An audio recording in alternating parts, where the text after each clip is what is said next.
Vamos a empezar. Les doy la súper bienvenida, benvinguts, benvingutis, a esta última, nuestro último PEIVERT de este trimestre, de esta edición, de esta 10ª edición del PEI, que se llama Solidaridad, Aprendizajes Colectivos para un Presente Inadmisible. Bueno, hay muchísimas cosas que suceden en este presente inadmisible. Solo una de las múltiples y más recientes. En Chile acaba de ganar un candidato que le interesa el exterminio de muchísimas formas de vida. Y las compañeras allá están muy complicadas, compañeras y compañeros.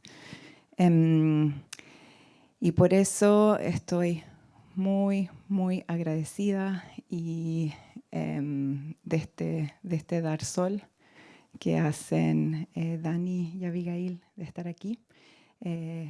Voy a dejarles con un participante maravilloso de este PEI, Juan de la Mar. Pero antes de eso quiero dar mis más sentidas gracias a Abigail y a Dani por el trabajo que han hecho. También quiero agradecer a la AICID, a la Agencia Española de Cooperación Internacional para el Desarrollo y a su programa Armarios Abiertos, que es gracias a sus colaboraciones y de personas interesadas dentro de ahí, específicamente Eloisa Bailló. Estoy muy agradecida de ella de haber hecho posible que estuviesen. Armarios Abiertos es una iniciativa que defiende los derechos de las personas LGTBIQ+, y promueve esa cultura que necesitamos, y también apoyo, por ejemplo, la publicación de tengo que hacer propaganda, por favor, este maravilloso libro que se puede descargar online, ya lo verán.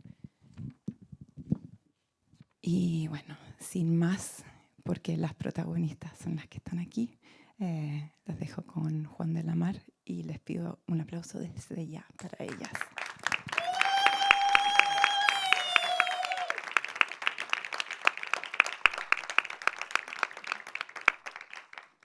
Buenas noches, yo soy Juan de la Mar, soy de Colombia, muy felizmente ahora en el PEI, desde las personas también que hacemos parte del programa de estudios independientes. Estamos muy felices de haber tenido esta semana esta visita tan espectacular, de haber podido conversar, escuchar, sentir todo lo que tienen para compartirnos. Abigail y Dani, dos personas tan especiales. Abigail Galindo es fotógrafa autodidacta, narradora oral y activista histórica por los derechos LGBTIQ+, la defensa frente al VIH y la discapacidad en Honduras. Ha participado en la fundación de diversas organizaciones queer que luchan por derechos históricamente negados. Su archivo personal reúne más de 900 imágenes, afectos, resistencias capturadas de 1980 y el año 2000 que documentan fiestas, afectos y la vida cotidiana de las mujeres trans y las comunidades disidentes en Tegucigalpa.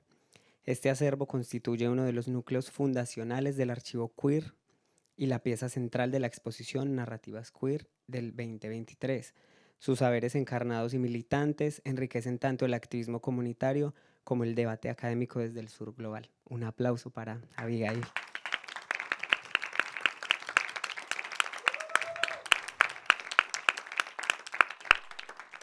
Dani Barrientos es fotógrafo, investigador, editor y cofundador del archivo Honduras Queer. Su trabajo entrelaza imagen documental, archivo comunitario y activismo queer. Ha sido tallerista en Centroamérica y el Caribe, donde ha impulsado la creación de otros archivos disidentes con la misión de gestar una red de archivos queer en la región.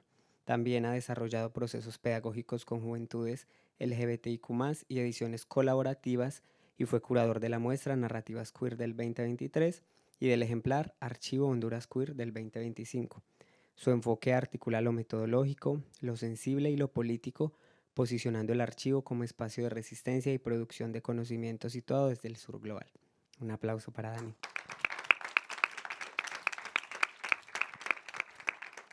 Y ahora para darles la palabra, como dice María, por supuesto, porque son la y el protagonista esta noche, quisiera introducir un poco sobre el sentir que hemos tenido ayer y hoy, de este compartir, de este tejido de afectos, de emociones, de lo que significa también gestar un archivo queer, un archivo trans desde Honduras, desde un país centroamericano que afronta todas las situaciones de vulneraciones a los derechos humanos para las personas trans, para las mujeres trans puntualmente, y también cómo, como nos lo decían hoy en la sesión, cómo el cuidado, cómo se plantean desde el cuidado a través de los procesos colectivos, cómo es tejer un archivo desde lo emocional, desde lo emotivo, un archivo no oficial, un archivo que no tiene ese reconocimiento y que quizás no quiere tener ese reconocimiento, que pasa por otros lugares más allá de documentos, más allá de lo escrito, que pasa por los diarios,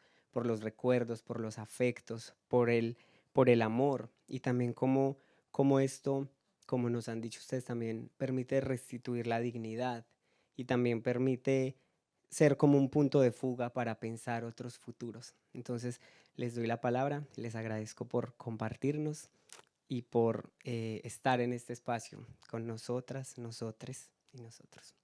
Gracias. Gracias. Mi nombre es Abigail Galindo, como bien lo dijeron. Mi compañero Dani Barrientos y yo somos las codirectoras de Archivo Honduras Queer, un archivo que se ha hecho con mucho amor, con mucha dedicación y con mucho voluntariado, la verdad. Somos un archivo de mucha garra, de mucho compromiso. Queremos que en todo Centroamérica tengamos un archivo también.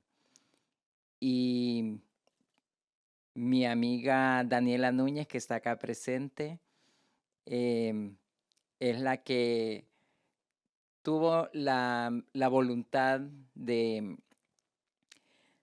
que vamos a tener un archivo trans centroamericano. Pues le vamos a dar y vamos a ver qué tal nos va para este próximo año. En junio del 2026 vamos a tener el primer encuentro centroamericano, ¿verdad?, de archivistas trans.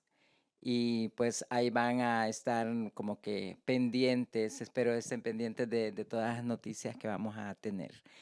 Yo digo de que los archivos, el archivo Honduras Queer en Honduras es una pieza muy importante en nuestra comunidad, ya que es el único archivo que tenemos y que gracias a Dani, el 27 de mayo del 2022, se acercó a mí. La verdad es que como allá en Honduras, las mujeres trans a los 35 años es su tope de vida, digamos, pues nos están matando muy jóvenes. Y pues él buscó una mujer trans que pasara los 50 años, que eso equivale como si fuéramos personas de 80 años allá en nuestro país. Pues se acercó a mí y comenzamos. Me dijo que le prestara unas fotografías. Yo escogí así como que digo yo, ay, las más bonitas. 132 fotografías que le presté y él se las llevó para Argentina todo el mes de junio. Y así fue como comenzó el archivo, que yo le agradezco mucho a Dani porque si no hubiera existido Dani, no hubiera pensado en hacer un archivo, mis fotografías realmente creo que hubieran desaparecido porque por lo general la familia, cuando una fallece, lo primero que hacen es botar la fotografía donde tenemos nuestra expresión de género femenina. Entonces, digo que en mejores manos no iba a quedar mi acervo y ahora estoy feliz y agradecida porque estas fotografías no van a ser destruidas, estas fotografías van a seguir, no sé por cuánto tiempo, pero lo importante es de que tenemos compañeras y compañeros que son más jóvenes y pues cuando yo ya no esté físicamente en este plano terrenal, pues mis otras compañeras jóvenes van a seguir hablando de mi historia. Y yo sé de que va a haber Abigail para mucho tiempo, porque lo importante de la memoria es no olvidarnos. Ahora le cedo la palabra a mi compañero Dani, a ver qué dice.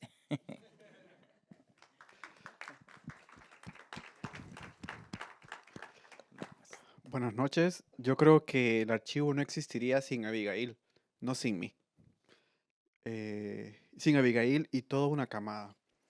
Y ahora no traemos teoría. La teoría se desarrollará en las grandes universidades. Nosotros traemos cuerpo, experiencia, sentir, saberes intuitivos que valen tanto como lo que se desarrolla en las grandes universidades. Y en los palacios de gobierno de mi país y de Centroamérica habrán otros sentires, pero lo que nosotros traemos es el archivo vivo y encarnado, que es válido y es viable. Nada me ha cambiado más que la experiencia del archivo. Creo que me ha dado, sobre todo, lo dije hace poco, un sentido de propósito. Y el propósito es importante. Y mi comunidad, cuando comenzamos a hacer esto, mi comunidad sigue estando rota. Y el archivo es una manera de ir hilando de regreso, ir consiguiendo que la comunidad se siga acercando.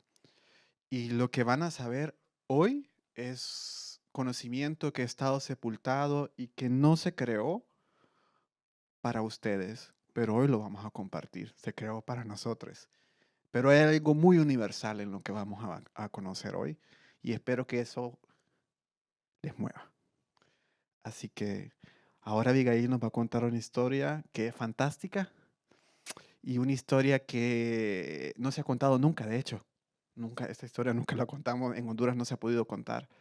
Y lo que ustedes van a sentir hoy, espero que les apele y les haga sentir ese amor que, que nosotros también sentimos por nuestra comunidad y estos archivos.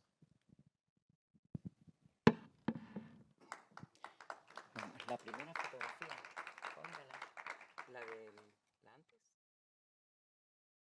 Bueno, vamos a comenzar con esta fotografía. Esta fotografía es para mí muy importante en mi vida porque cuando yo ejercía el comercio sexual en los años 80, 90, esta fotografía es del espacio donde yo me sentía toda una artista haciendo mis shows. En aquel entonces le decían fonomímica, que ahora es lip sync.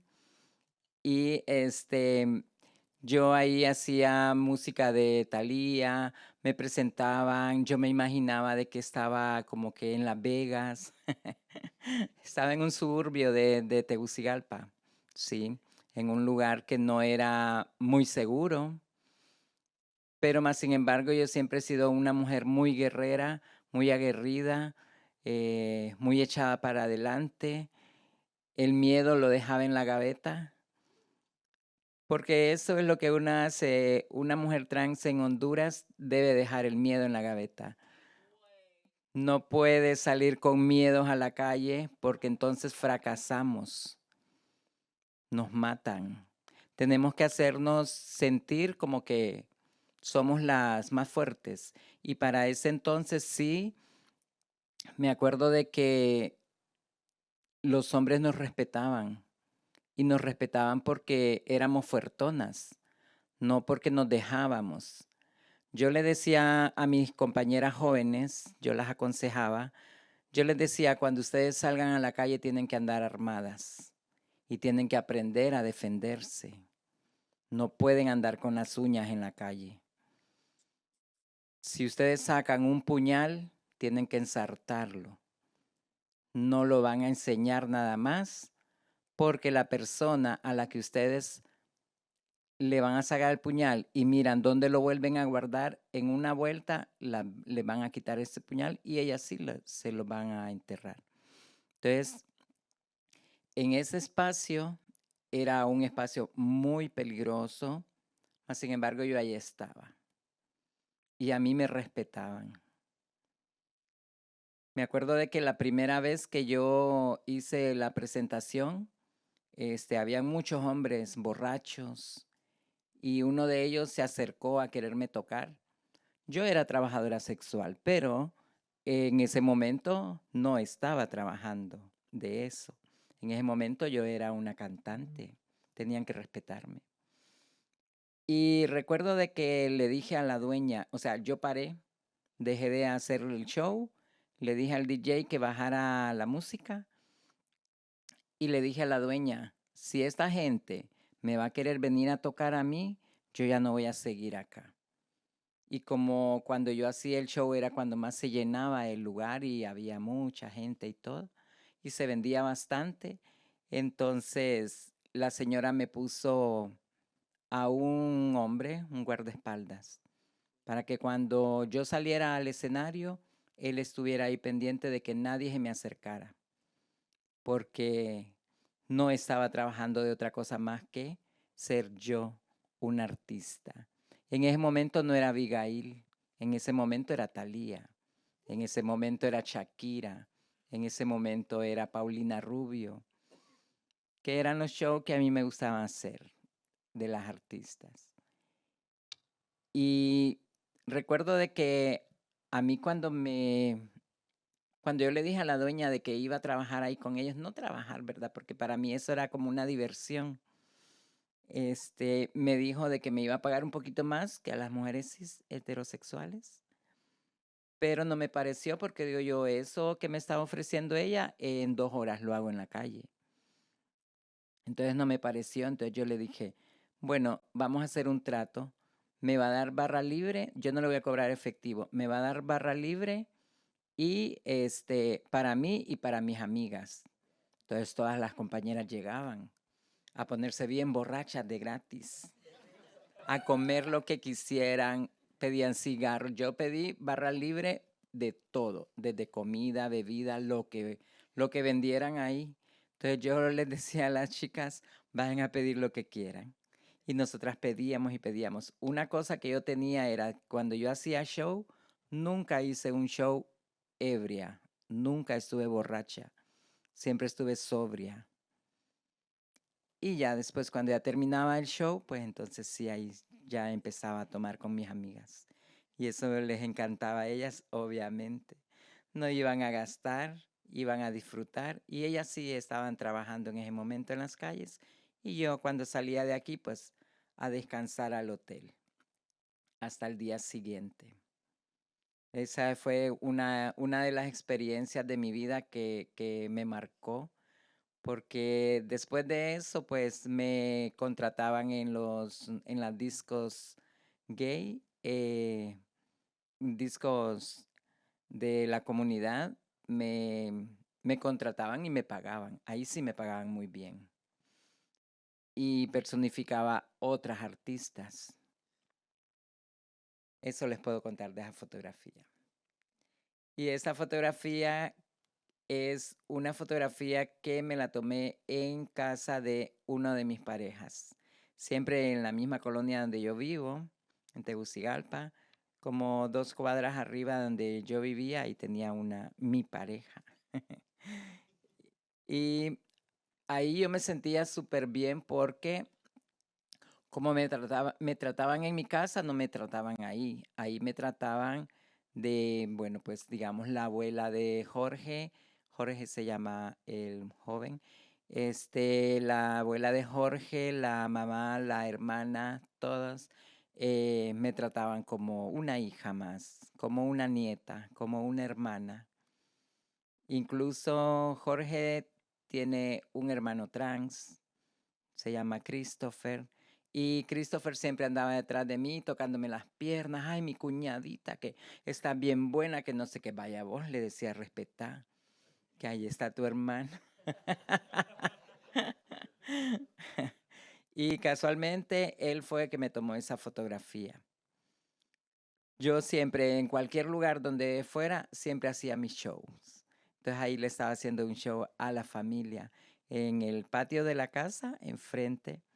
Y esa es la fotografía que aparece en la camiseta, ¿verdad? Esa es la fotografía que aparece en una de las camisetas que hicimos en el 2023, cuando tuvimos la Expo Narrativas Queer. Ahí fue donde lanzamos las camisetas también. Me hubiera gustado traer muchas camisetas para dar, para que las tuvieran de recuerdo, pero es que pesan mucho. Y entonces se me iba a pasar el peso de la maleta. Esa fotografía para mí también vale mucho porque eso ya pues pasó. Jorge se fue para Estados Unidos, no lo volví a ver y estuvimos sí creo que estuvimos como 1 año y medio mientras duró la felicidad. Luego ya después ustedes saben de que al principio todo es amor y paz y después paz, paz, paz. Juas. Entonces, como a mí nunca me ha gustado que una pareja me falte al respeto en ningún tipo de violencia, entonces mejor los dejo. Y lo dejé. Y creo que es el único de mis parejas que he tenido que está vivo. De ahí todos los demás yo creo que ya se murieron. Él fue mi pareja, Nelson Raúl Álvarez. Esa persona sí, yo la amé realmente de corazón. Vivimos 5 años hasta que él falleció en el 2012. Recuerdo de que cuando nos conocimos, el prototipo de la persona que a él le gustaba no era yo, pero no sé por qué se quedó conmigo. Incluso él me decía que me diste y qué le voy a dar. Amor. Y recuerdo de que cuando nos conocimos fue para un Halloween, porque a mí siempre me ha gustado, es una de las temporadas que más me ha gustado. Entonces, recuerdo de que yo andaba de bruja y él estaba en un bar.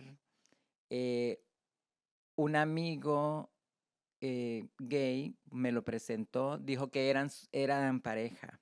Ah, ok, digo, pues son pareja, pues aquí no voy a hacer nada.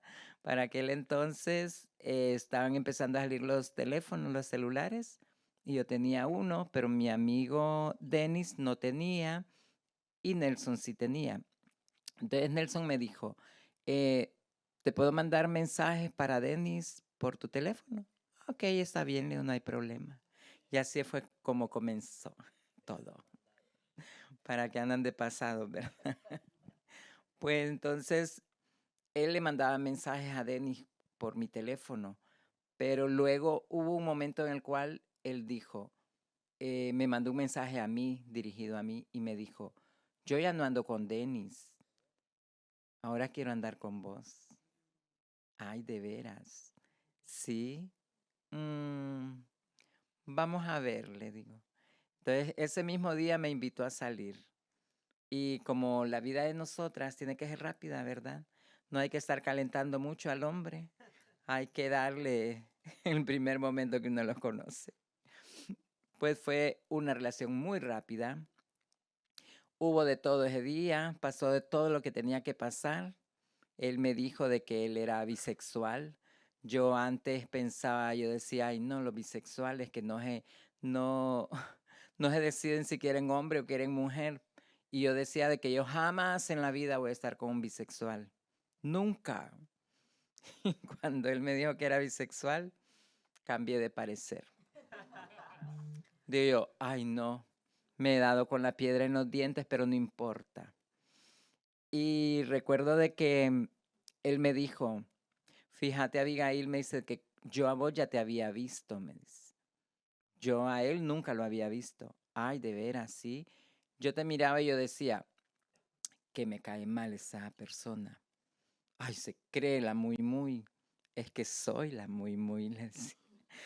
Porque me miraba él que yo llegaba a un bar con un chico primero. Claro, obviamente cuando yo no tengo una relación con una pareja, pues soy del pueblo y para el pueblo, ¿verdad? Uno tiene que aprovechar su libertad. Entonces, había veces, yo llegaba a un lugar que enfrente había un billar. A mí los billares no me gustan, pero sí me gustan donde hay cerveza y todo.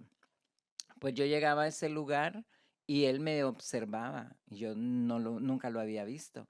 Y él decía de que yo un día llegaba con un hombre, otro día llegaba con otro día llegaba con otro. Pues cuando yo estaba soltera, tenía hombres de lunes a viernes. Y el del sábado era el que se salvaba porque se quedaba el sábado y el domingo conmigo. Lo despachaba el lunes que yo ya me iba a trabajar. Pues me dijo Nelson de que yo le caía mal y da la casualidad de que nos quedamos 5 años y él me ganó el corazón porque él fue una persona muy detallista y a mí los detalles me encantan, me matan. Y él siempre me llevaba chocolates, había veces que me decía, Abigail, ¿saliste de trabajar? Sí, él salía 1 hora después de trabajar. Yo trabajaba en la alcaldía municipal y él trabajaba en una marca en Bayer. Y pues me decía, ¿ya saliste de trabajar? Sí. No vayas a cocinar, yo te voy a llevar comida ya hecha. Ah, ok. Él pagaba la mitad del apartamento, pagaba la mitad de todos los gastos y fue una persona muy, muy especial. Él tenía 2 niños. Tenía un niño como de 2 añitos. Al niño lo llevaba a mi apartamento y le decía al niño, mire, ella es su mamá. Y yo le decía, Nelson, no digas eso, que el niño está pequeño, pero tonto no es. Iba a hablar en algún momento y le va a decir a tu mujer, y yo no quiero problemas. Y me cuenta una vez Nelson de que ellos iban pasando por el frente de mi apartamento un día, la familia completa, ¿verdad? La mujer y los 2 niños. Y que el niño señaló mi apartamento y que le dijo, mamá. Y que él no hallaba qué decirle, pues no sé qué habrá hecho con el niño, pero yo le dije, no le digas esas cosas al niño, una porque lo estás confundiendo y otra le digo porque te van a descubrir, porque la mujer no sabía pues de que comía en otra casa también. Esa fotografía es Nelson a este lado y este es un rapidín que tuve por ahí. Un desliz, claro, obviamente una no es de palo ni de piedra. Una siente y pues no hay que discriminar a nadie. Pues este chico es un chico que llegó un día a la casa, al apartamento, pues empezamos a tomar, le digo, ay, vamos a la disca. Entonces nos fuimos a la disca, luego regresamos, pues echamos un rapidín. Al día siguiente él se metió al baño, así como andaba, y entonces yo agarré mi cámara y le tomé una foto, que es una foto anterior a esta. Entonces él salió así como asustado y le digo, ay, bueno, le digo, ya te tomé la foto, le digo, ahora posar, le digo. Entonces se puso a posar de esa forma. Entonces, pero ese solo fue así como que, y para ese entonces igual vivía con Nelson, pero Nelson empezó a portarse mal. Entonces digo yo, no le puedo ser fiel a una persona que me está poniendo los cachos. Entonces tuve que ser un poquito vengativa con él. Y no me arrepiento, la verdad. Si cuando uno hace una cosa no se puede arrepentir, porque eso ya pasó. Este es otro chico. Otro de mis chicos. Wilmer se llama él. Y ahí era un colágeno muy bueno, la verdad. Bien joven, súper intenso, muy amoroso. Él era puto y yo era puta. Entonces cuando nos conocimos, él me dijo, Abigail, pero yo no te voy a pagar. Ah, yo tampoco te voy a pagar. yo no te voy a cobrar. Ay, pues yo tampoco te cobro. Pues ya que vos sos puto y yo soy puta, le digo, pues vamos a ejercer el comercio sexual en mi cama. Y así es como llegó este hombre a mi vida. Em, Él llegaba, lo llamaban los clientes, se iba, luego regresaba, siempre me traía unos detallitos. Yo no sé si es que les hacía el chos. Ustedes saben qué es chos, ¿verdad? No, no sé si él les robaba. Chos es robar. Si él les robaba a los hombres y me llevaba mis detallitos a mí, pero eso a mí no me importaba. Con tal de que me llevara algo. Y él era muy, muy buena onda conmigo. Entonces, a mí me gustaba retratarlo. No solo tengo esa fotografía de él, tengo muchas fotografías de él en diferentes poses. Entonces yo le decía, vaya, posa para la cámara. Entonces, algunas poses se miran bien fingidas, la verdad. No era como que muy natural él. Pero esa sí me gustaba porque esas piernotas gruesas que tenía, delicioso. Me apetece.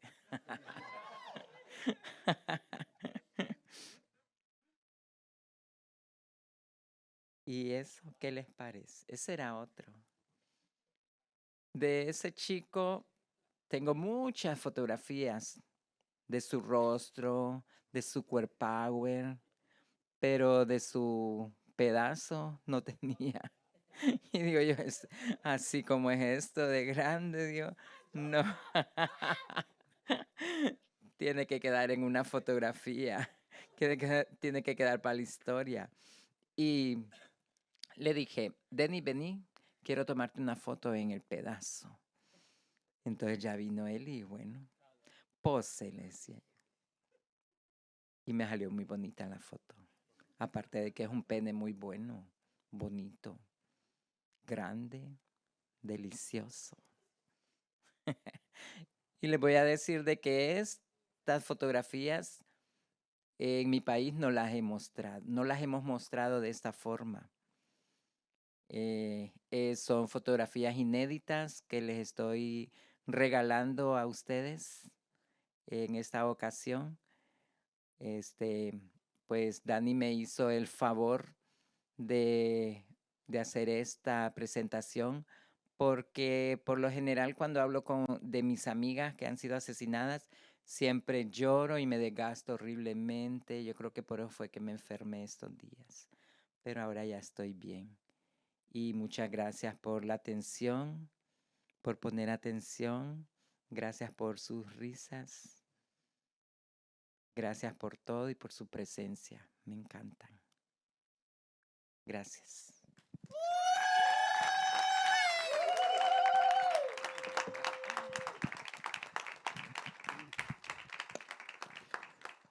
Bueno, este archivo se sostiene con dos miradas. Una es la mirada de Abigail, cuyo acervo es una pieza central. Abigail retrató muchas cosas, amistades, personas que pasaron por su vida, apenas un flash.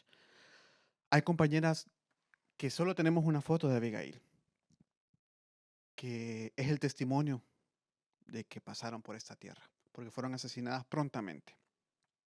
La otra mirada que sostiene el archivo es la mía.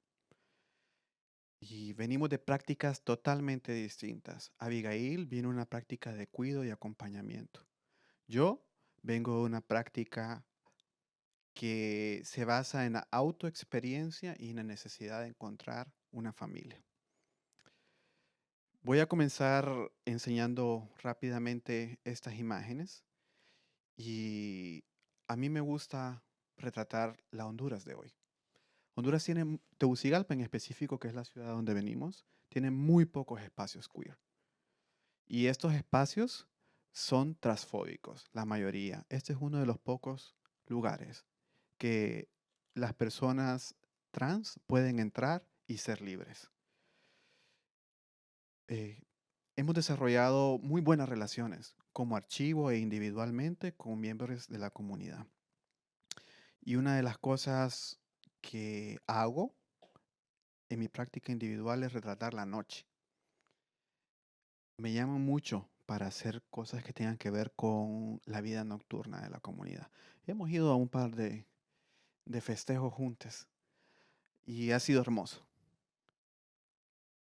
Yo comencé este archivo buscando a mi familia. Como personas queer en Honduras, no me voy a cansar de decirlo, sufrimos 3 orfandades. Primero, el Estado nos ha desprotegido totalmente. Luego, nuestras familias. El primer sitio donde recibimos violencia en Honduras son nuestras casas. Y comenzamos a acostumbrarnos a la violencia desde muy pequeños y pequeñas. La violencia es un lenguaje y parece ser que es universal. Yo recuerdo que cuando me fui de mi casa a los 18 años, lo primero que agarré fue unos archivos y esos archivos me los llevé conmigo.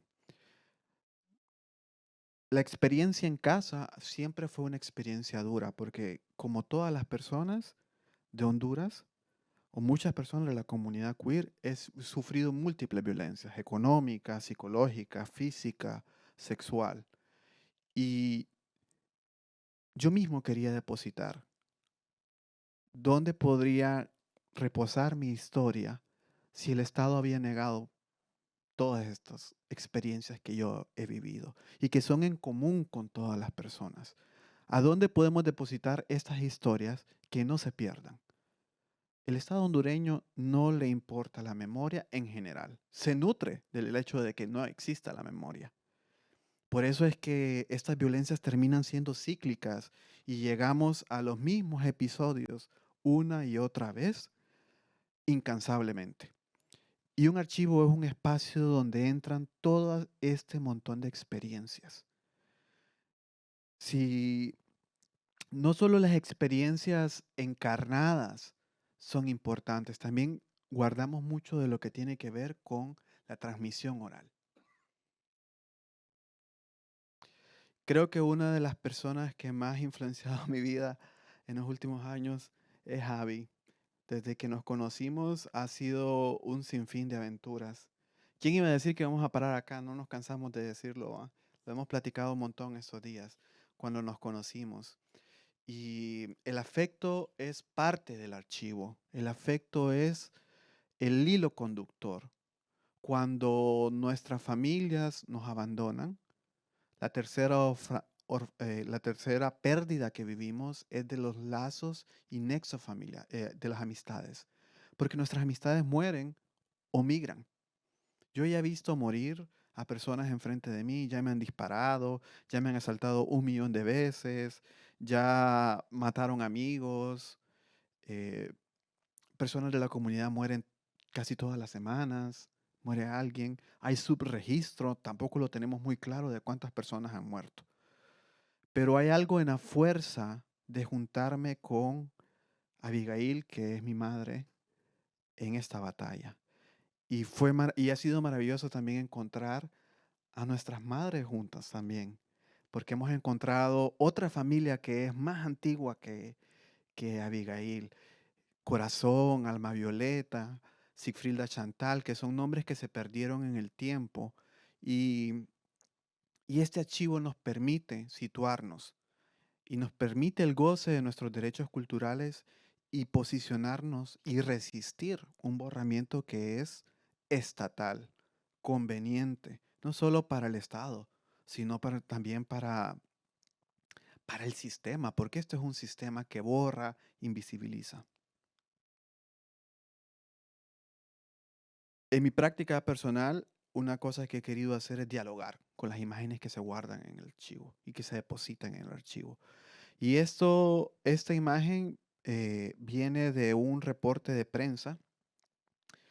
Abigail y sus hermanas sufrieron bajo una ordenanza pública que logró que muchas pararan en la cárcel. Abigail llegó 25 veces a la cárcel.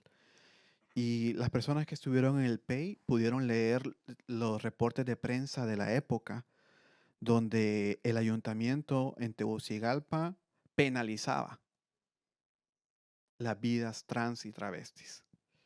y las borraba. Y los reportes de prensa son eso, tecnología para oprimir, para borrar, para quitar la palabra. Y en este ejercicio lo que quería hacer es que ella contara qué se sentía todo eso. Porque normalmente eso no se cuenta. Hay muchas cosas que no se cuentan de la comunidad. Un archivo es el intento de no solo amarnos y querernos, sino también de retomar la narrativa que se ha perdido de la comunidad. Porque no tenemos control. Y luego, esto es otro diálogo. Son las imágenes de Abby y los espacios de cómo luce hoy los espacios que habitamos. Tegucigalpa es tan diferente acá. Yo lo decía ayer en el PEI, no estoy seguro si esta plática es del futuro o del pasado. Me gustaría pensar que todo este evento y reunión es el sueño de una de nuestras ancestras que pensó que algún día lo íbamos a lograr. Y estos son los sitios que recorremos, donde transcurre nuestra historia. Y es importante que el mundo no se olvide que nosotros existimos todos. Este es el centro, mi barrio. Hay zonas por cuales estamos permitidas transitar. No podemos transitar en todos los espacios. Es increíble, pero nunca vamos a ver cuerpos disidentes a plena luz del día en ciertos espacios.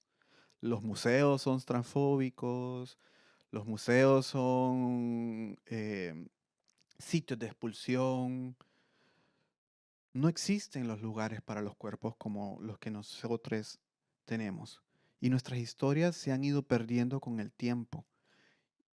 Y lo que intentamos hacer es reconstruir, tejer, querernos. En el acervo no solamente hay imágenes, hay afectos.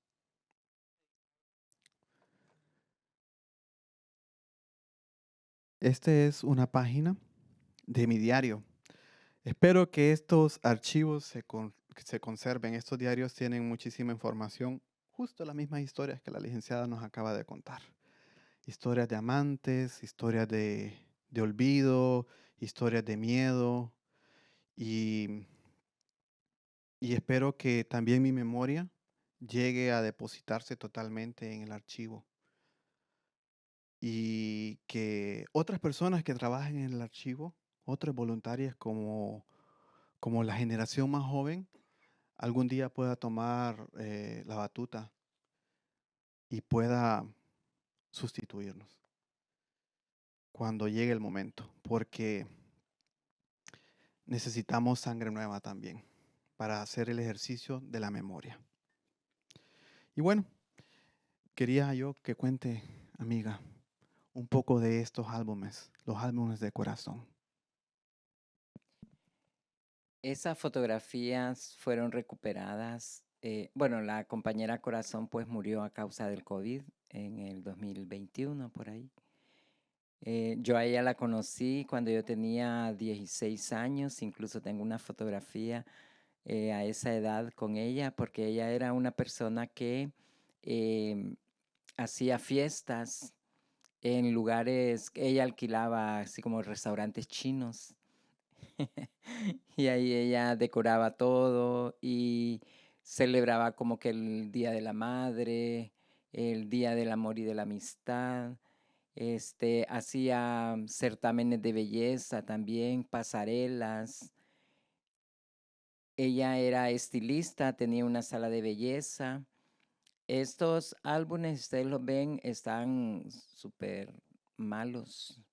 No se ven, no se distinguen, algunas fotografías no se distinguen, otras fotografías están prácticamente desaparecidas, tienen mucho hongo, porque ella vivía cerca de un río y la humedad y todo eso fueron deteriorando y allá pues guardamos las fotografías en unos álbumes donde están casi toda la vida y cuando uno las quiere sacar las fotografías se despegan, se dañan y este acervo de estas fotografías nos las consiguió un compañero, amigo de una organización llamada Arcoiris, Donny Reyes, fue el que nos proporcionó este material, que lo agradecemos de todo corazón, como se llamaba mi amiga, porque no teníamos fotografías de ella. Y esa, pues, los álbumes sí hay muchas fotografías donde aparece ella muy éxito y todo, pero hay fotografías como esta que incluso cuando Dani recuperó esos álbumes, dice de que tenían huevos de cucarachas, estaban como que muy abandonados. Y cuando la compañera Corazón murió, la familia empezó a botar todo, como siempre. Nos desechan. Estando vivas, pues no nos apoyan, y cuando morimos, pues toman solo lo que les conviene, las cosas de valor económicamente, y lo demás, pues a la basura. Y cuenta Donny Reyes de que él iba pasando por la casa de Corazón y que encontró su hermana que estaba limpiando la casa y que le dijo que se llevara eso, que eso no lo ocupaban. Y gracias a ese momento en que Donny iba pasando por ese lugar, es que recuperamos nosotros, tenemos ese acervo que es muy importante porque es una matriarca, es a las que convocamos cuando vamos a hacer algo, o cuando necesitamos suerte, o cuando le pedimos que nuestras ancestras nos protejan en este viaje. Y ella fue una de las matriarcas que yo conocí cuando yo era joven.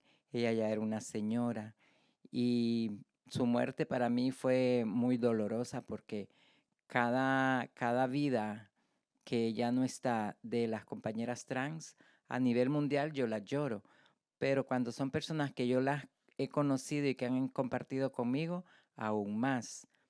Eh, Recuerdo de que la compañera Corazón tenía una historia muy trágica, pues aparte de lo bonito que ella también ayudaba a las demás para que se divirtieran en estos espacios, en su vida personal era un poco trágica, yo digo de que sí, muy trágica, porque ella adoptó a 2 niños, adoptó desde pequeños, pues cuando la niña tenía 13 años, se metió a andar en cosas con pandilleros y la niña como que quería salir de esas pandillas, y como allá las pandillas si agarran a una persona hasta que ellos la desechan, pero no se pueden salir de las pandillas.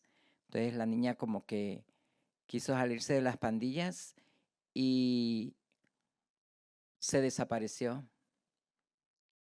Y un día, como 2 días después de que se desapareció la niña, Corazón abre la puerta de su casa para salir y había un costal enfrente. Estaba despedazada, la niña se la fueron a tirar despedazada en la puerta de su casa. Luego el niño tenía 9 años y 2 meses después pasó lo mismo con el niño.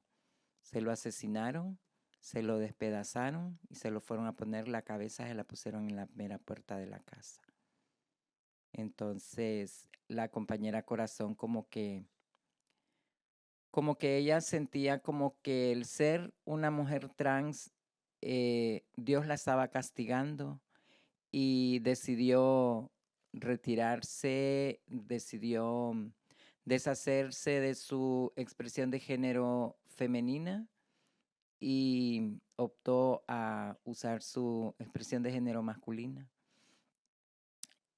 Y todo lo quemó, toda su ropa femenina, sus pelucas, y decidió ser pastor de una iglesia, que igual le decían Pastora Corazón, porque como todo el mundo la conocía como Corazón, obviamente. Y así es como terminaron sus días, en una Recuerdo, yo pasaba por donde ella tenía su iglesia, pero era una iglesia muy pequeña, con las personas que llegaban eran las personas del mercado, porque ella siempre tuvo sus negocios de sala de belleza en el mercado. Y pues así fue como terminó la compañera y creo que se dio por vencida, la verdad. Fue una historia que comenzó muy bonita y terminó muy mal. Yo creo que como en Honduras, como todas las historias de nuestras compañeras, así es, por lo general.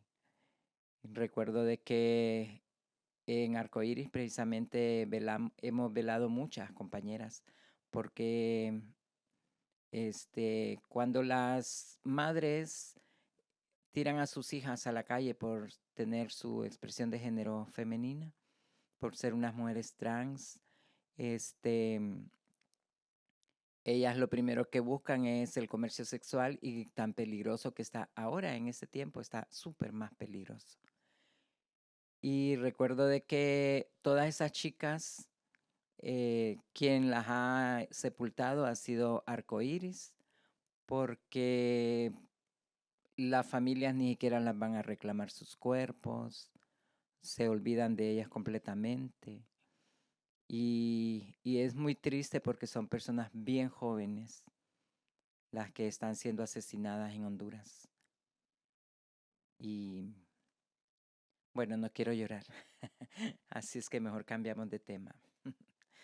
Bueno, eso es lo que les puedo decir de las fotografías de corazón, que gracias a Dani que las recuperó. Bueno, gracias a Donny Reyes, que seguramente verá este video. Lo interesante de los álbumes de corazón es que siempre se habla de que el pitazo de los derechos queer comenzó en Nueva York, en Stonewall. Pero Corazón, con estas imágenes, nos demuestra que hay un orgullo en Honduras, que no tiene tanta tinta ni televisión, pero son espacios contiguos al mercado. Los famosos estancos que son como cantinas, burdeles, y ahí Corazón juntó un montón de personas. Muy interesante ver esas fotografías y mirar que hay niños, adultos, personas cis, personas trans, personas lesbianas, todos en comunión. Y yo, ese espacio de Corazón me parece mágico. Un espacio que por unas horas era seguro para todas las identidades y para todas las personas que ingresaban. Esta imagen le decimos la Santa Cena Queer en Honduras y la chica que toca su cabello es Alma Violeta, que es la más grande de todas las activistas algunas veces habidas y por haber en Honduras. No tuve el placer de conocerle, Abigail sí, y esta imagen fue tomada en una zona de tolerancia. Una zona de tolerancia era un espacio muy cerquita a la zona donde Corazón vivía y trabajaba, pero eran espacios donde la policía había hecho un pacto con las personas de la comunidad y ese pacto era de no agresión. Podían vivir ahí y trabajar ahí siempre y cuando todo estuviera bajo un cierto orden y control. No eran lugares donde se podía vivir fuera de peligro o de amenazas, porque hubo muchos asesinatos en esa área. Pero fue el espacio donde se empezó a gestar la idea de que había que defender nuestros derechos como comunidad. Más imágenes de Corazón y sus fiestas. Y a mí me parece súper poético todo esto de este daño que causa un hongo, porque vivimos en un país cuyo tarea de archivo es casi imposible porque es sumamente húmedo y caluroso. Eso es un daño irreversible sobre los archivos. Y una de las cosas que hacemos es digitalizar para preservar.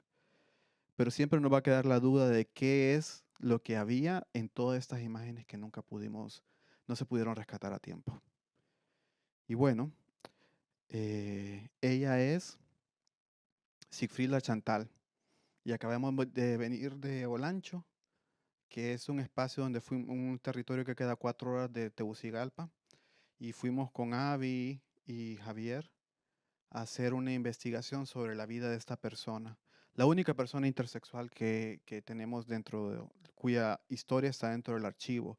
Una mujer que vivió en gran esplendor durante 3 décadas y cuya vida fue apagada en 1998 cuando fue asesinada. Una mujer que tenía una gran influencia política y económica porque venía de una familia de mucho dinero, que por cierto había emigrado de Barcelona unas generaciones atrás, y que una vez que se apagó su presencia en la tierra, ella entró en el olvido total. Nunca más se supo nada más de ella. Y ahora con el archivo hemos tratado de, bueno, de acercar la experiencia de Sigfrida Chantal y de otras de nuestras madres, espacios, momentos e identidades a comunidades más jóvenes. Por favor, amiga. Sí, fuimos a hacer la investigación, porque nosotras hacemos investigaciones también, ¿verdad? Fuimos a hacer una investigación a Catacamas Olancho. Pues la compañera Sigfrida Chantal fue un ícono, la verdad, una de las madres, de las matriarcas, que en su momento fue muy reconocida. Ella fue la primera persona que obtuvo su identidad, su tarjeta de identidad, como le decimos nosotros, su ID, con su nombre de mujer, porque ella tenía un nombre de hombre. Y recuerdo de que ese día que viajamos, a mí me impactó mucho la forma en que ella murió, porque en los periódicos aparecía de que habían asesinado a la compañera Sigfrida Chantal, pero no decían cómo había sido su muerte. Yo me la imaginaba de que la habían apuñaleado y estaba en su cama, y me imaginaba las paredes llenas de sangre, aquel escándalo. Y no fue de esa forma, no fue en su casa, sino que fue en la clínica, porque ella era odontóloga, y fueron unas personas que fueron, era el padrastro, quien la asesinó a ella fue el padrastro de una joven que llegaba a hacerle limpieza a la casa, una cipota, les decimos allá, a una joven.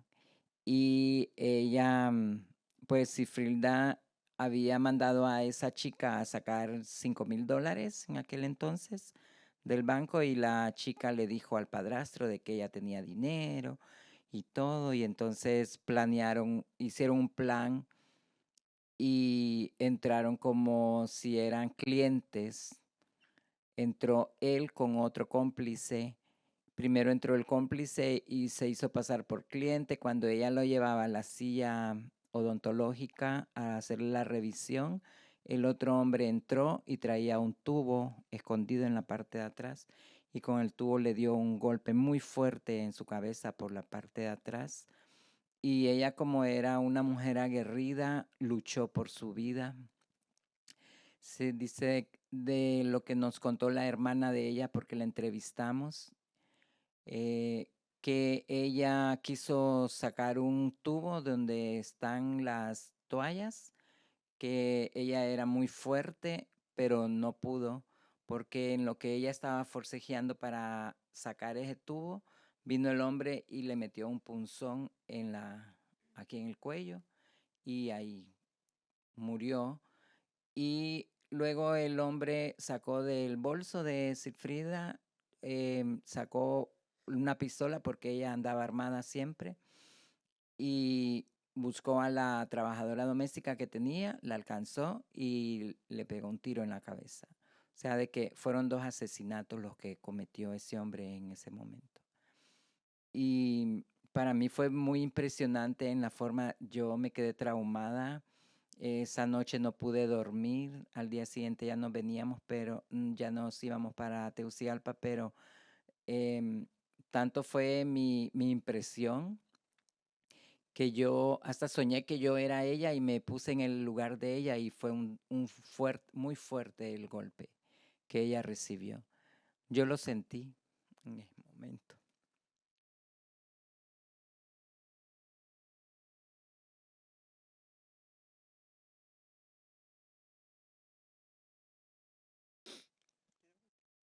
Sí.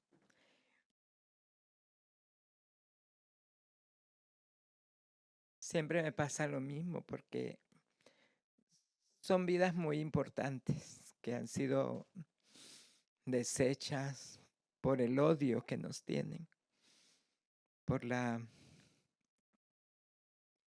por lo que sea, pero no nos respetan el derecho a la vida. Y yo siempre he dicho de que a nosotras nos matan bien feo, siempre nos asesinan de una forma muy fea. Nunca tienen como que el valor de enfrentarnos de frente, sino que siempre es como a la traición. Y recuerdo de que esa noche no pude dormir porque sí, yo sentí de que yo era ella y que yo estaba luchando por mi vida. Y lo sentí muy feo, la verdad. Me sentí muy mal ese día. Yo le dije a Dani de que el aire acondicionado no me había dejado dormir, pero fue eso que estaba luchando en el sueño con ese hombre que no tenía rostro tampoco. En mi sueño ese hombre no tenía rostro. Luego, al día siguiente, pues, cuando ya hicimos todas las entrevistas de las personas que la conocían a ella, pasamos por una cripta donde están enterrados su mamá, su papá, un hermano, ella. Y me gustó porque en la placa decía Doctora Silfrilda Chantal Pastor Argüelles, que es su nombre. Y estuvimos ahí tomando varias fotografías.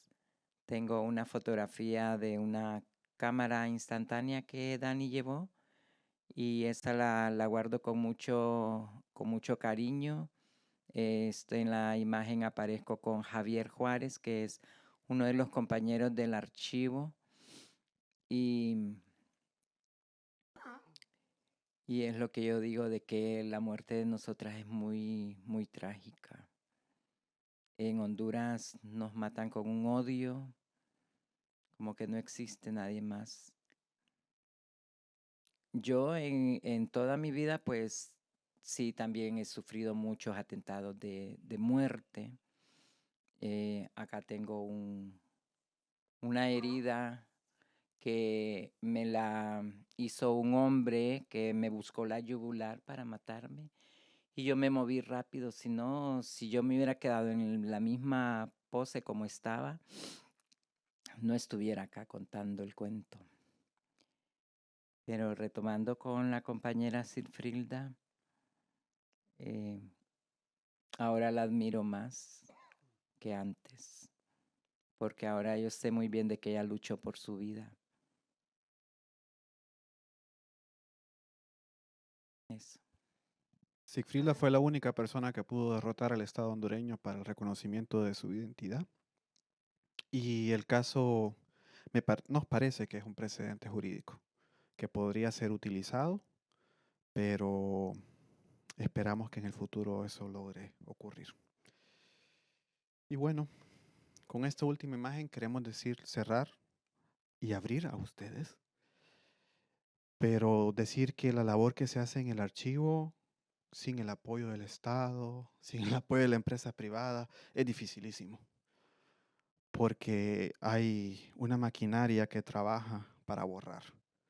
Y borrar la vida de todas las comunidades, y no solo la comunidad queer, también la comunidad afro, la comunidad lenca, que en nuestro país existen las colonias también, eh, y, y que somos un territorio que resiste. Y esto es muy importante para nosotros resistir. Y ahora que ustedes han visto estas imágenes, también son parte del archivo, porque ninguno de nosotras va a morir realmente hasta que muera la última persona que vio estas imágenes. Así que abrimos la sección de preguntas y respuestas para que tengamos un diálogo bonito. Por favor, le podemos dar un aplauso de pie a esta señora que se merece todas las ovaciones.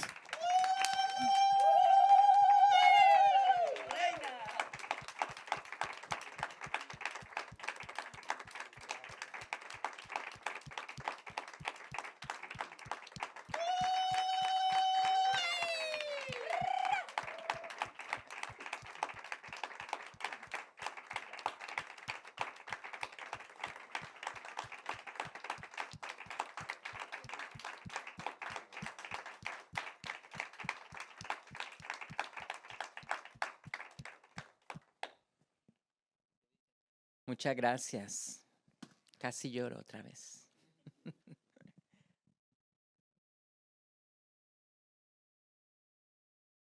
Hay una persona con micrófono quien desee preguntar algo, comentar algo, compartir. Es un espacio como completamente abierto al diálogo, como lo han abierto Abigail y Dani. Entonces, adelante, está abierto el espacio.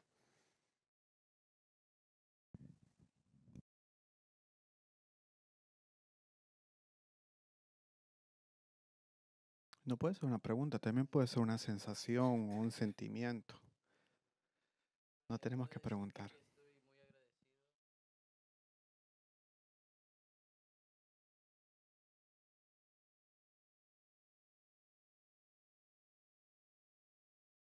Porque nuestros cuerpos se merecen este respeto a nuestros ancestros, ¿no? Sangre derramada. Nuestros caminos están así. Nuestras huellas van detrás de ellas, ¿no? Pisando su sangre y apropiándonos de ella, ¿no? Dándoles esa lucha, ese valor, esa voz que nos borraron. Simplemente agradecerte y un honor que estés aquí. Gracias a ustedes por estar acá también.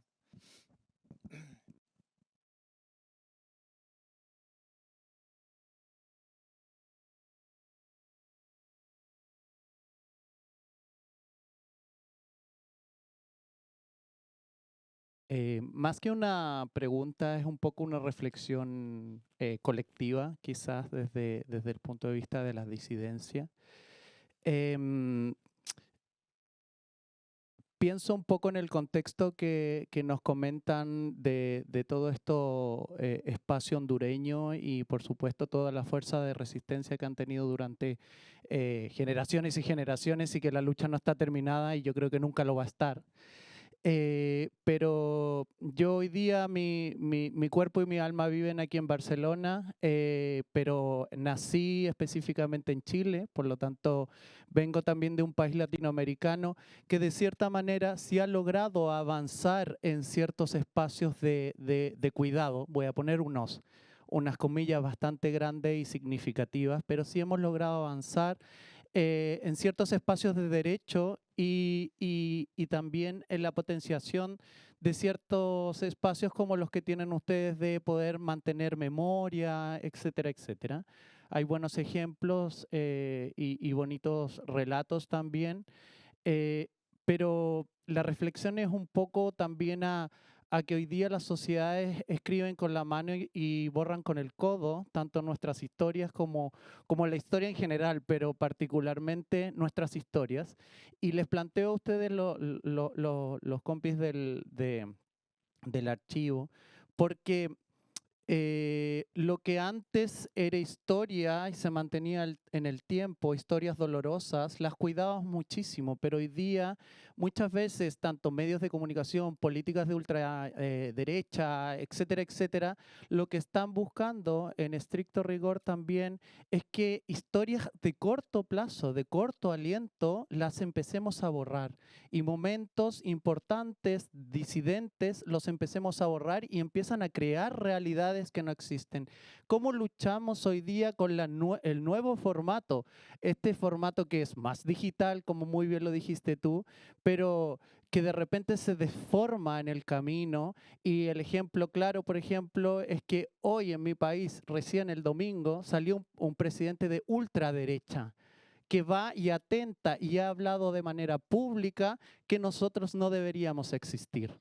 Entonces, ahí en ese espacio, como cultura queer, como comunidad queer, que el concepto más o menos no me gusta, pero para que lo podamos entender todos, cómo vamos a luchar con no desaparecer, pero no a nivel de país, no a nivel de Honduras, de Chile, de Barcelona, de España, del mundo, porque estamos en peligro, porque finalmente las disidencias vamos a ser los primeros que vamos a ser el foco del odio, pero así también como son las comunidades indígenas, como son nuestros pueblos, etcétera, etcétera. Entonces, más que una pregunta, es una reflexión de qué vamos a hacer, cómo nos vamos a organizar para cuidarnos, porque nadie más que nosotros mismos nos podemos cuidar. Y me gusta lo que están haciendo porque rememora lo que somos y lo que seremos, pero también tenemos que ponernos a pensar en el aquí y en el ahora desde el archivo. O sea, existe una historia, pero ¿qué vamos a hacer también ahora para que no nos borren en el futuro? Eso.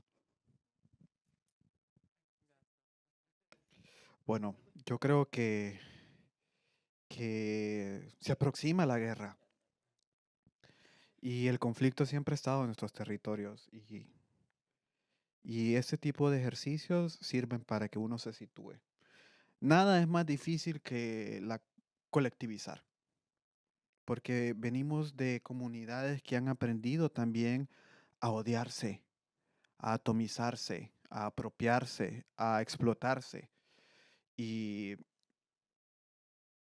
hay que volver a trabajar para estar juntos, juntas y juntes. Y eso es difícil. Yo quisiera que no fuera como es ahora, pero bueno, el espacio del archivo sirve para una reflexión mayor y, y ojalá que aprendamos de la historia del pasado para que no se vuelva a repetir, porque no podemos pasar más veces en este espiral de odio y de violencia.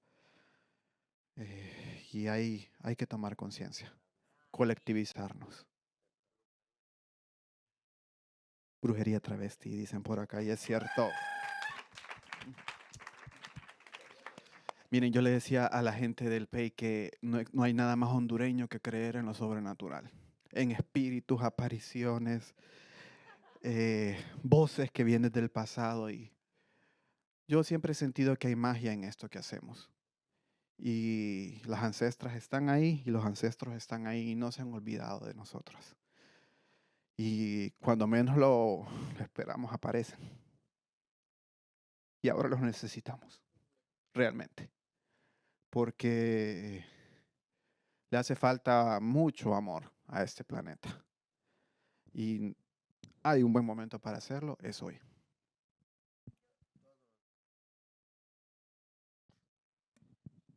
Oli, bueno, no sé si es una pregunta, sino como una reflexión, más que todo porque al igual que pues estamos viendo como un auge de la derecha que está ganando mundialmente, ¿no? Y pues ahorita, ¿qué pasó esto en Chile? Pues hace como 2, 3 semanas pasó en Honduras, que pues acaba de volver a ganar el Partido Nacional, que es un partido de ultraderecha.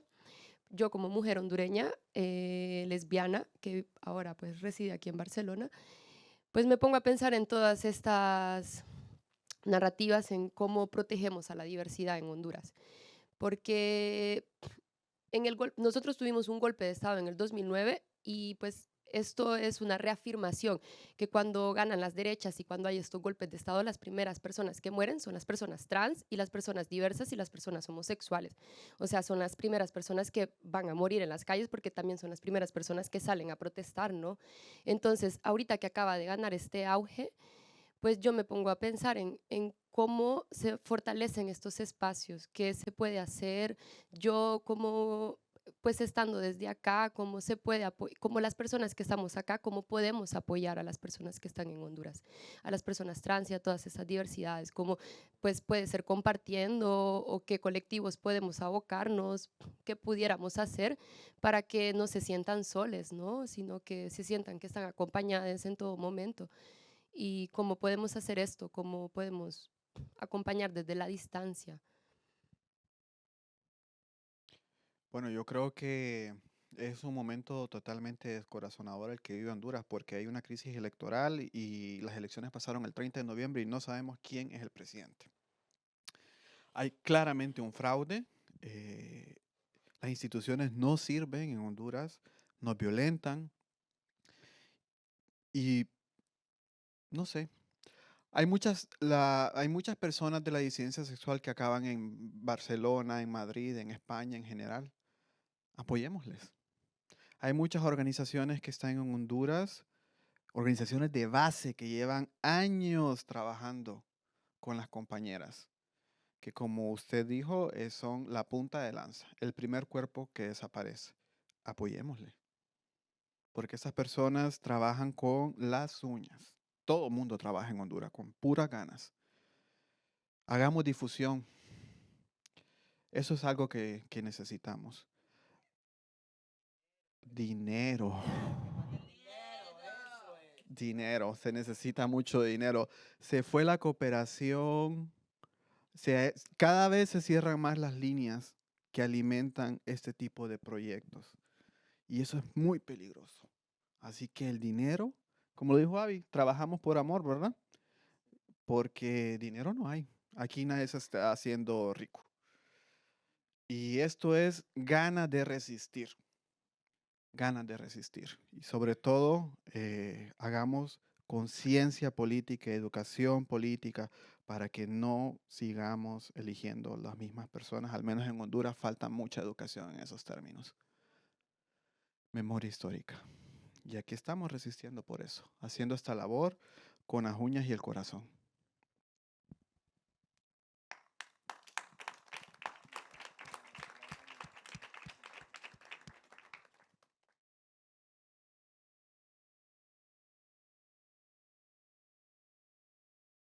Tenemos tiempo de una última participación. ¿Alguien más quiere dar una participación feliz para que esto sea también una cosa?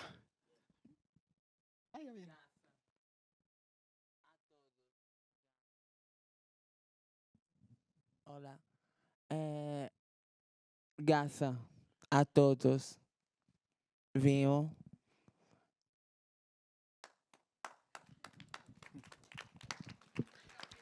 Y papeles para todes. Y todes. Que no existan los papeles, por favor. Más que no existan las Lo visas más ni las importante. fronteras. Yo quería decir directamente a Abigail que es con alguien con quien hemos estado teniendo contacto en los últimos meses para construir el archivo de la memoria trans centroamericana como una demanda necesaria. Y yo quiero agradecerte porque creo que verte de pie tan lejos de Honduras, tan lejos de Centroamérica, narrando tu historia, creando estrategias para no tener que venir al frente a llorar, sino recordar lo que te hizo sentir viva. Son cosas que a esta nueva generación le enseñan y le guían de cuáles podrían ser los caminos para construir ese nuevo archivo que estamos construyendo juntas. Gracias, Abigail. Gracias a vos.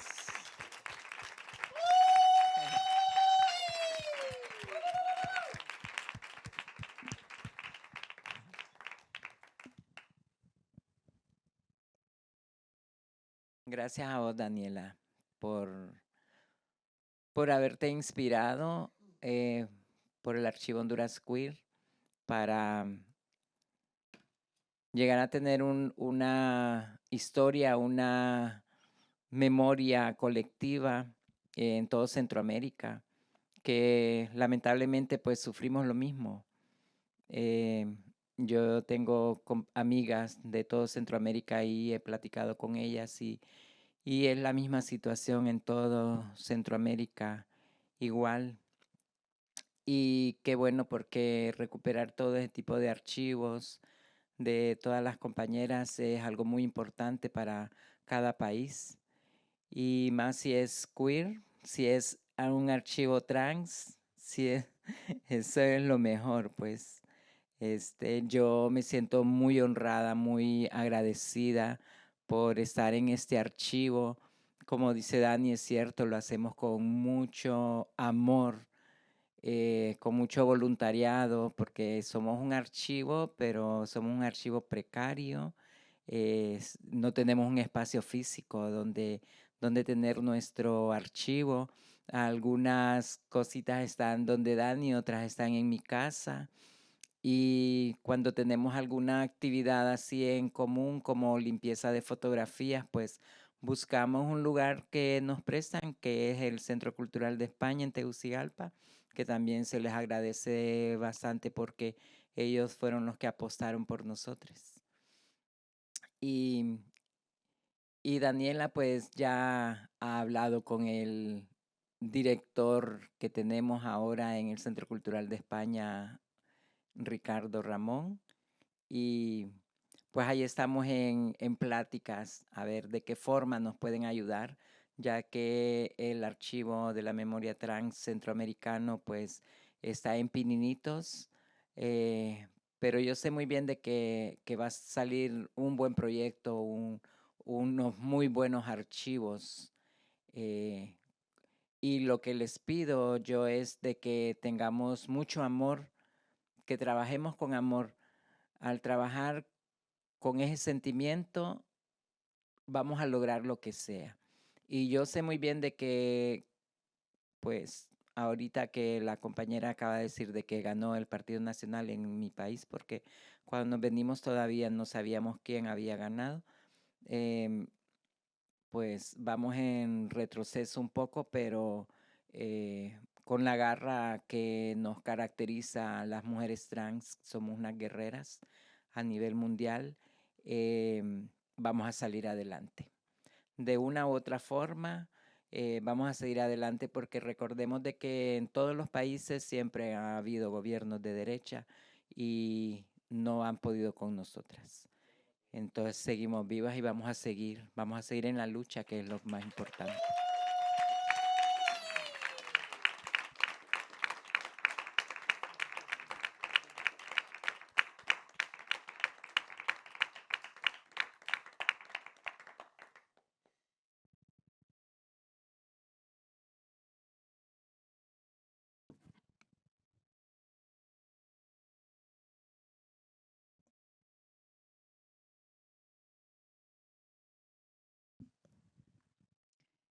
Yo en realidad voy a aprovechar para hacer una última pregunta. En el espacio que estuvieron con las chicas compartiendo su trabajo, era muy evidente ese amor, ese tejer un archivo a partir de los afectos y también como de podría decirse como un luto rebelde, como con mucha vida. Y creo que en algún momento hablaron de que obviamente este archivo sirve para contar esas historias con amor, esas historias que siempre aparecieron de manera criminalizada en la prensa o en los archivos del Estado. Pero creo también, y a mí me parece un trabajo tan importante, también pensando en la justicia, que justicia también es necesaria. Y eso creo que lo dijiste tú, Dani, que también se espera que en algún futuro esto pueda servir también para... ese amor también tiene que ver con esa justicia. Y bueno, quería preguntarles si querían hablar un poquito de eso también. Bueno, yo espero que toda esta información sirva para hacer política de reparación en el futuro. Verdad, justicia y reparación. Pero primero hay que juntar cuál es nuestra verdad. porque el Estado hondureño, los estados centroamericanos le deben muchísimo a la comunidad. Y hay un montón de historias que sirven como testimonio de que es cierto, todos hemos tenido un problema con la justicia. Todos hemos perdido a alguien. Algunas personas han perdido muchas personas. Y no puede ser que esas vidas se apaguen y nadie diga nada. Así que tiene que haber justicia a partir de la memoria. Y lo decía Abigail hace poco. Tal vez no seamos nosotras las que miremos esa justicia. Tal vez esta justicia vendrá para la generación de Ruth Mena, que trabaja con nosotros en el archivo y que tiene 24 años. Y está bien. Pero creo que si hay algo que es un punto en común entre Abigail, mi generación, Sigfrida Chantal, Corazón, Alma Violeta, es la sensación de legado. Y existe legado solo por respirar, sí, pero también podemos hacer un legado más consciente. Porque si hay un momento en el que hay que actuar es ahora, que existe un genocidio, ahora que existe el conflicto, ahora que existe una guerra y la injusticia. Y la memoria es un punto. Primero, nosotras nos hemos reparado internamente, porque aquí hay un montón de duelo y dolor. Y a mí el archivo me va sanando. También de todos esos dolores y atropellos que he vivido y que han vivido mis compañeras, compañeros, pero también sana. También sana. Hay algo que se va sanando ahí un poquito. Hay algo que cada vez que se enciende una llama, también se va acabando el combustible y la rabia, la furia también, porque hay mucha furia en esto. Y esa furia nos sirve para no caer, porque es un acto de locura un archivo. Es un acto de locura un archivo en Tegucigalpa. Y ojalá que después de este archivo nazca el archivo centroamericano de vidas trans y muchos otros archivos de todas las disidencias, todos los sectores, todos los sindicatos, porque lo que necesitamos es eso, pluralidad en las narrativas y versiones. No puede ser que solamente el Estado y las grandes autoridades y señores de la tecnología sean los que controlan los mensajes y narraciones que estamos utilizando y con los cuales construimos nuestra realidad.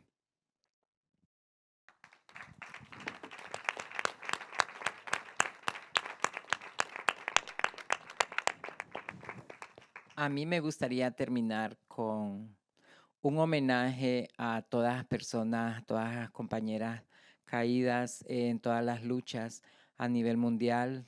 Me gustaría que termináramos dándole un minuto de aplausos a esas personas que todavía están dentro de nuestros corazones, porque yo sé muy bien de que a todas mis amigas acá presentes en la primera fila, yo sé de que ellas también les han matado compañeras, han sufrido muchos abusos, muchas violencias en sus países de orígenes. Y me gustaría de que termináramos esta oportunidad con un aplauso, un minuto de aplauso para todas esas compañeras como Sigfrida Chantal, Corazón, Alma Violeta, Chichi Rodríguez,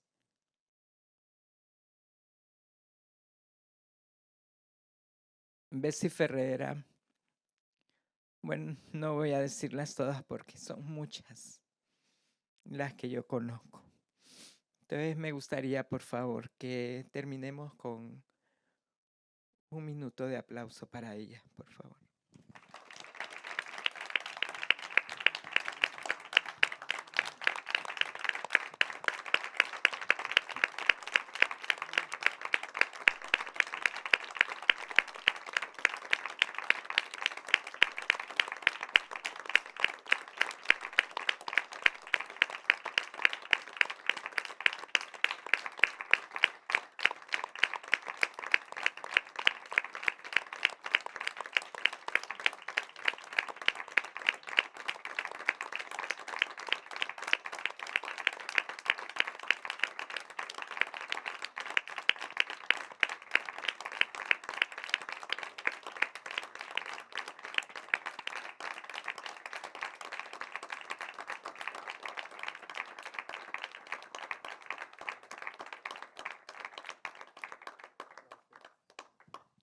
Gracias, chicos.